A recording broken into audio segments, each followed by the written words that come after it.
Welcome to the Good Karma Sportfishing Podcast. I'm your host, Captain Ryan Van Fleet. And welcome to the Success Codes Podcast. I'm your host, Melinda Van Fleet.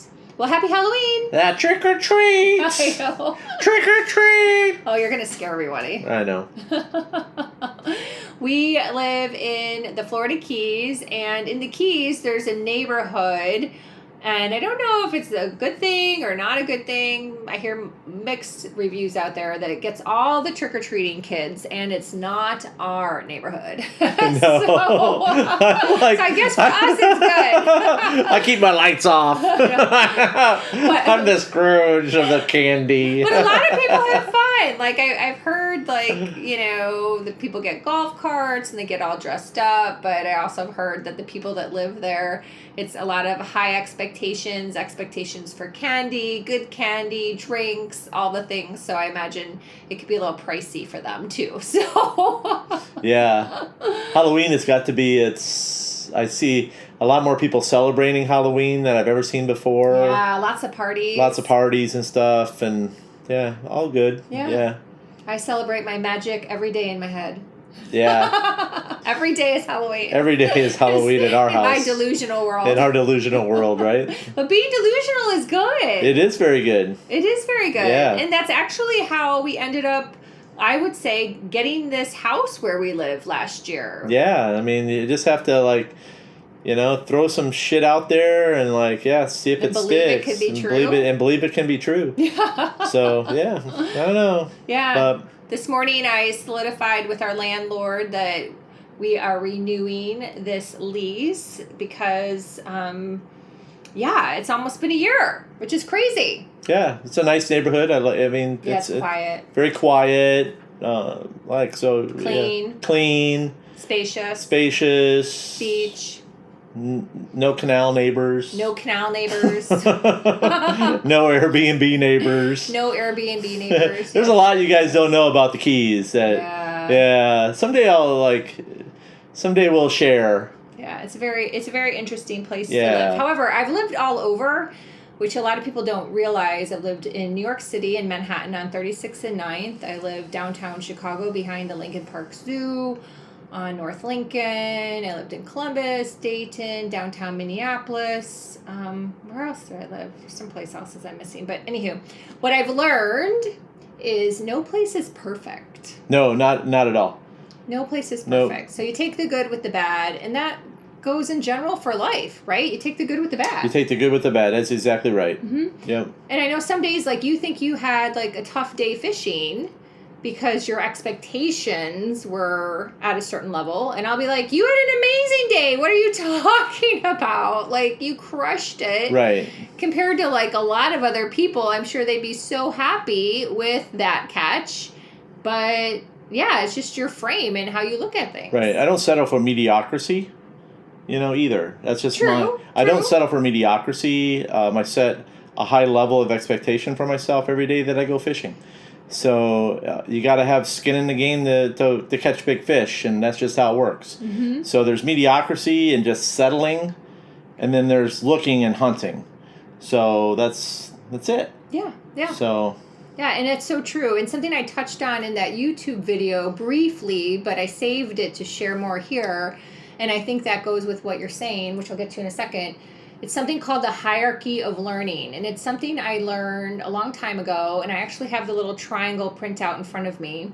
I wish I could give credit to who created the triangle I'm looking at, because there are lots of variations online. So if you Google hierarchy of learning, you'll see lots of different people's names mentioned. There's some guy from the 1940s. So this goes way back.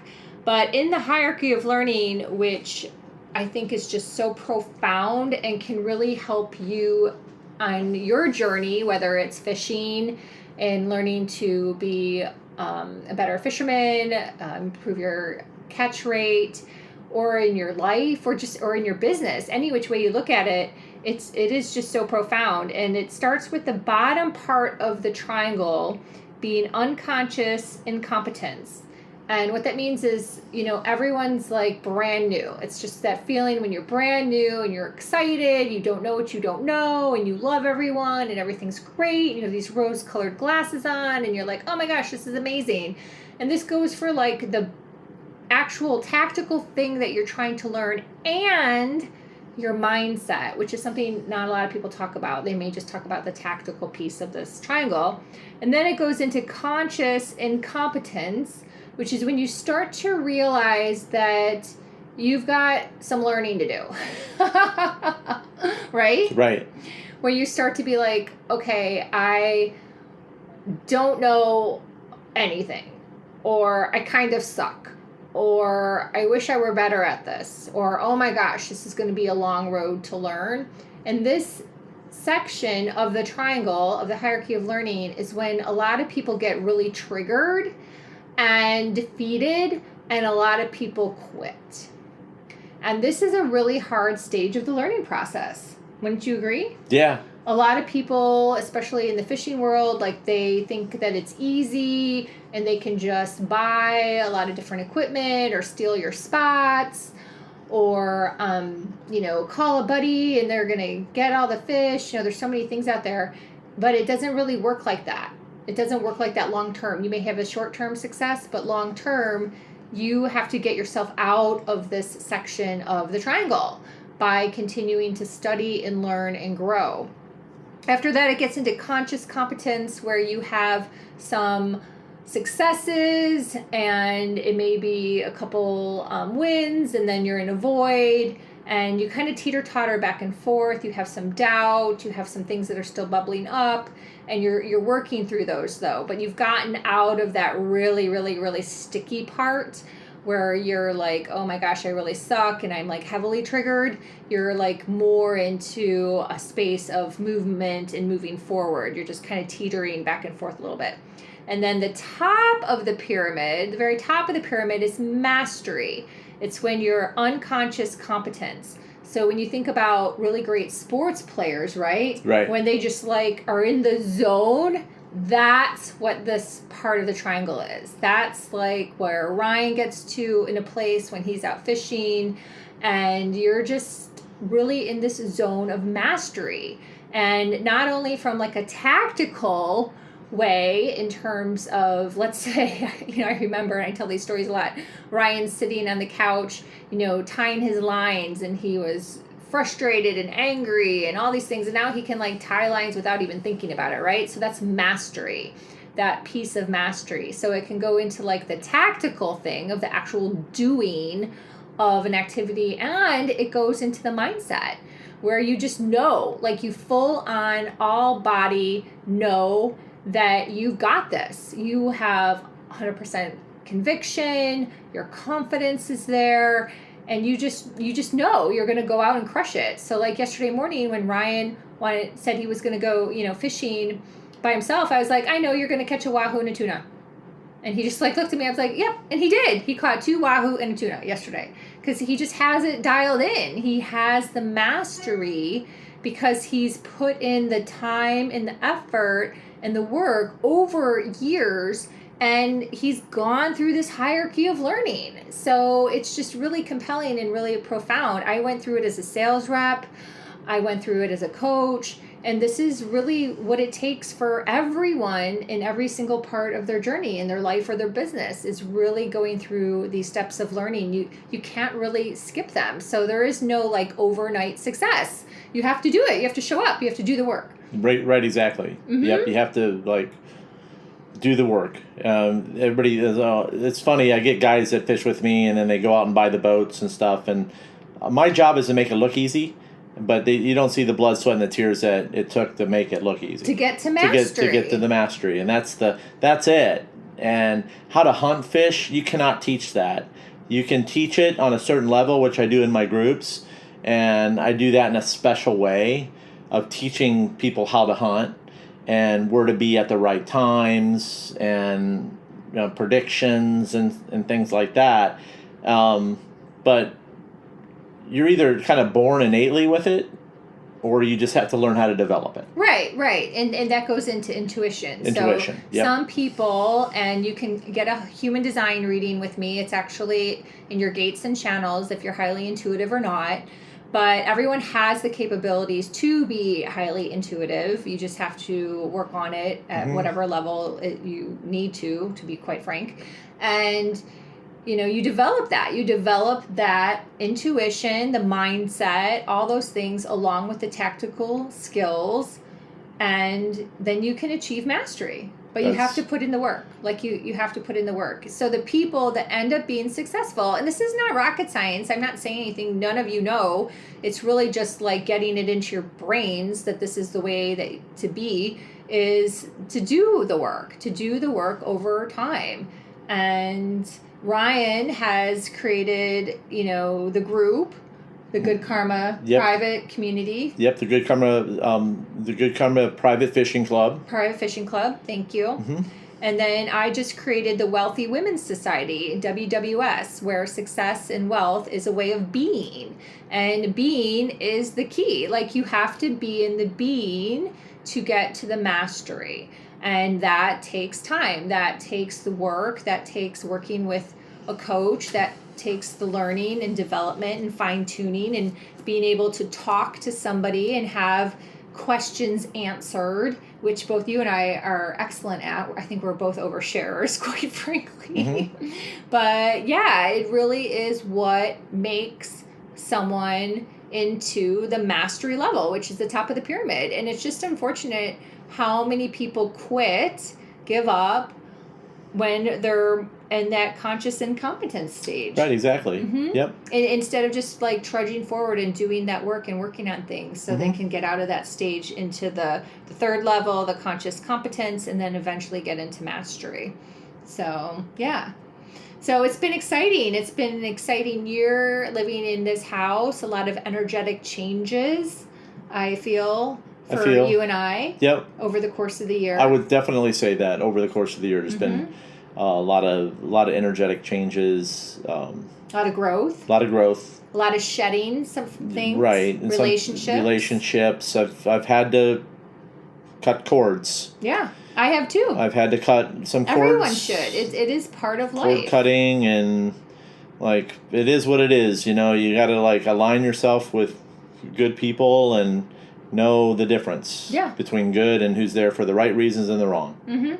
And on the Success Codes podcast, I talk a lot about Ascension, and that's a piece of it too. So if you are someone out there who's working on this, you're working towards your growth, whether it's in your life, your business, fishing, some other thing you have as a goal, like you're going to be ascending at a different rate than other people. And sometimes that creates a separation, where people just grow apart. And that's a piece of it too, to understand that. That's a huge piece of it, is sometimes just people just grow apart. Yeah, so you may have like a fishing buddy, right? Yeah, like fishing friends. I see that. You could have a fishing friend, and you may be growing apart from your fishing friend, and it's tough, and you may be feeling awful about it, and kind of like, guilty even, yeah, right? Exactly. But that happens. You grow apart from people. Yeah, you do. You grow apart from people, and it's how things work, honestly. It's like you do grow apart from people. So it's important to always be thinking about that and surrounding yourself with people that are going to help you and elevate to that next level, right? Right. So being in the right groups, the right containers, the right communities really help you to elevate to that next level if you are someone who is on the road to mastery. If you're not, this podcast probably isn't for you, and you're probably not listening to this anyways. You probably turned it off already. Yeah, exactly. Yeah. But I'm going to assume that Ryan and I's audience out there is very smart and wants to be on the road to mastery. Yeah. So there's a lot to it, and it just like, man, I just see it. I see guys like thinking they're just going to buy a boat and they're just going to be magic and they're just going to book a trip with me and then I'm going to share everything. That's not how it works. Even if you share, this is what cracks me up. This cracks me up. When Ryan tells me these stories, I'm always like, Okay, let's get grounded here. So even if someone were to book a charter with Ryan shared everything, that person's brain cannot actually, from a science level, like with scientific data, it is proven that your brain can only handle so much information at a time.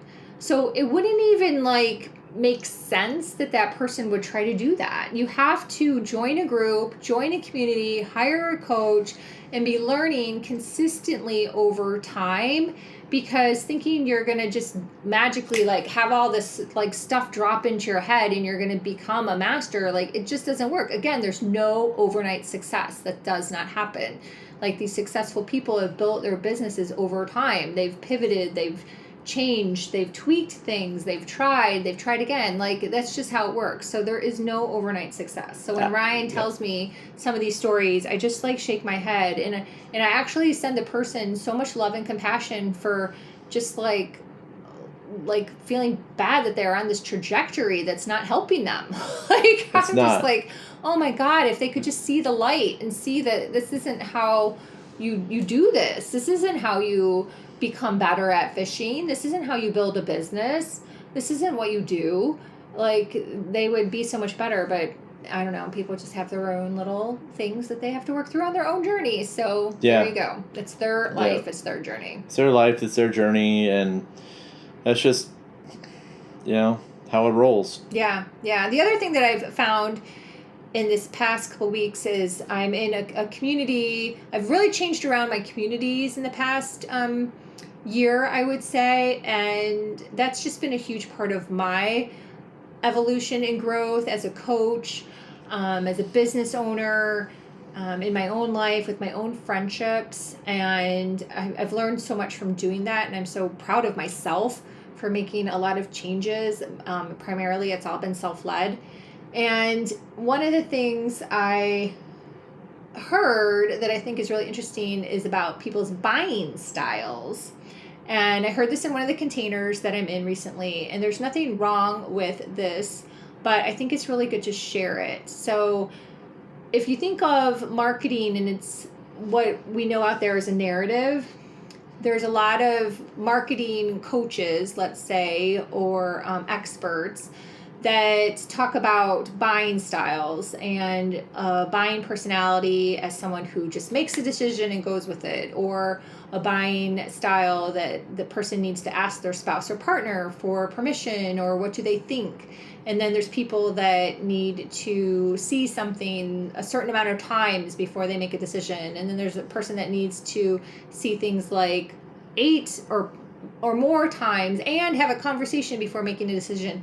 And what I've really realized is the people that need the extra validation or to talk to somebody, those people really could, I would challenge them. I'm going to put it this way. I would challenge them to take a look at, why are they doing that? And if it's fear that's showing up in their buying decision, versus trusting their intuition on something they know they desire to get better at, that they want to do, that they want to accomplish, that have big goals and dreams in their heart, and just jumping in and doing it. Because often the people that get stuck in the I need to ask my wife, or I need to ask my husband, or I need to have a conversation, or I need to do all this stuff, often get stuck in that and they don't move forward fast, or if all. And I've seen this like time and time again over the years.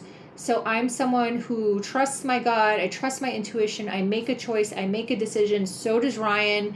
I'm so grateful that we're on the same page with this, and we roll.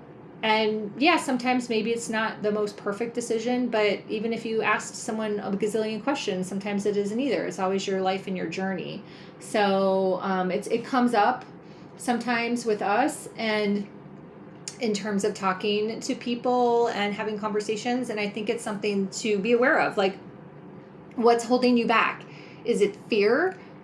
Is it your small self, your ego-based small self, having some fear around making a decision and having conviction in your choices? Or, sometimes, you do have to talk about the budget. Like, I get that. But then think about that in terms of, like, money mindset. So kind of do a deep dive on your decision making in terms of, what choices you're making for your own growth and development, and where are you getting stuck or left behind by getting stuck in the minutia of, asking someone else their opinion for their validation. So I would definitely do a deeper dive on that, and because it's something that, again, Ryan and I don't behave like that, but it's something that we see bubble up with a lot of other people, even friends, even in just like normal conversations. We feel that this bubbles up with a lot of people, and it's really bubbled up more that it's more times than not, it's fear-based versus a lack of money. So, Yep. So I wanted to put that out there too. That's true. So, yeah. See it all the time. Mm-hmm. So I'm excited to be venturing into 2024. Oh, super excited. Yeah, I'm like super excited to for my new group this year. So I've got the new group. I'm capping it off at 10 members this year. So if you're interested in getting involved, it's $279 a month, and there's a pay in full option. With the pay in full option, there's an extra added bonus in there of getting on the water seminars with me at boat costs, and that, which is fuel and bait. So if you're interested, you can email me at goodkarmaryan@gmail.com. I've got a lot of stuff planned here. I'm just working on uploading a new YouTube video. We're venturing a little bit more into YouTube, a little bit more, kind of got doing a little bit more with it. So yeah. So you're going to be excited to see some of the stuff that I've got for you guys. Shot a little video yesterday, and then, kind of stepping it up a little bit. It's my style. It's just taking you fishing, showing you what I got going on, giving you some fishing tips. Not going to teach you how to like back a boat in or anything like. Even though some people could use that. Yeah, I'm not going to get into the stuff I'm going to teach them in is like shit that you need to learn, and it's not going to be garbage. So, but cool. And I'm super excited about my new group that I'm starting, the Wealthy Women's Society, WWS, and I will put the link in the show notes for all the information. It's a very unique container. It meets 3 times a month, and it is extremely intentional, goal-oriented, 3D tactical tips, tools, and strategy with a lot of energetics, some magic, because I love to toss in some magic. It makes it fun and exciting, some manifestation magic, and also Ahai 7D energy. So it is a private growth online women's community, and I am super excited to be launching this on November 7th. So yeah, it's super cool. I like magic. Magic works. Magic works. And I am busting at the seams with so many cool things that I've been sharing with clients over this year after I got certified in Ahai and attuned. And I'm always studying. That's really what I spend a lot of my free time doing. It's not scrolling on Facebook. I spend a lot of time studying a lot of really cool masters at the craft. And it's just been really fun. Yeah. It's very fun. And I'm awesome. excited to share with other people. So join me. So check out the link for more information. I don't want to make this podcast super long. So yeah, all good. So thank you so much for listening. I hope November kicks off to a great start to the holiday season. And follow me on Instagram or LinkedIn. Those are the 2 platforms I'm on most of all. And Ryan? You can follow me on Instagram at goodkarmasportfishing_FL_keys. And you can check out my website, Good Karma Sport Fishing. Yep. And my website's melindavanfleet.com. So anytime you're fishing, it's all good. Thanks for listening. Thanks, guys.